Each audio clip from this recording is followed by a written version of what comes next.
Ամենայն հայոց Գարեգին երկրորդ կաթողիկոսը զինված ուժերի կազմավորման 34-րդ տարեդարձի առիթով Եռաբլուր է այցելել։ Նա աղոթք է հնչեցրել հայրենիքի պաշտպանության համար իրենց կյանքը նվիրաբերած հայրենիքների հոգիների խաղաղության համար, ծաղիկներ խոնարհել սպարապետ Վազգեն Սարգսյանի գերեզմանին, ինչպես նաև Արցախի կանչ հուշակոթողի մոտ։ Լրագրողների հարցերին կաթողիկոսը չի պատասխանել շեշտելով. «Պատեհ օր չէ, Եռաբլուրում են խոնարհում բերելու մեր զավակների հիշատակի առջև, աղոթելու առ Աստված մեր հայրենիքի խաղաղ, ապահով եւ բարոր կյանքի համար»։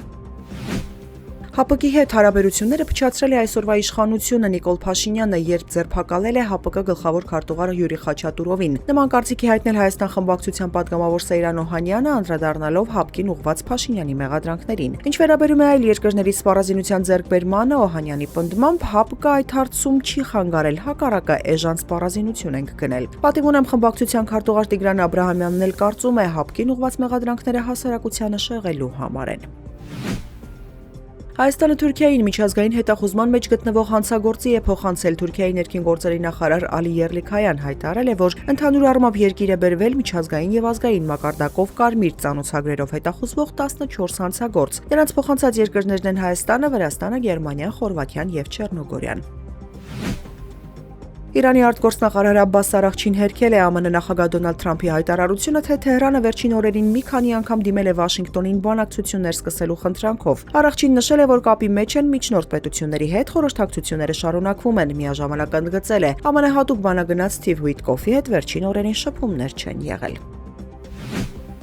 Ուկրաինական Խարկովի մարզում գնացքի վրա ռուսական անօդաչուների հարվածի հետևանքով 5 մարդ է զոհվել, եւս 2-ը վիրավորվել։ Գնացքում ընդհանուր առմամբ ավելի քան 200 մարդ է եղել։ Նախնական տեղեկություններով Բարվին Կովել-Վովչոփ գնացքը հարձակման է ենթարկվել 3 շահեդ տիպի անօդաչու թռչող սարքերով։ Դրանք հարվածել են շոգեքարշին եւ ուղևորատար վագոնին, հրդեհ առաջացնելով։ Կիևը ուղևորատար գնացքի վրա հարձակումն անվանել է ռուսական ահաբեկչության ակտ քաղաքացիական անձանց նկատմամբ։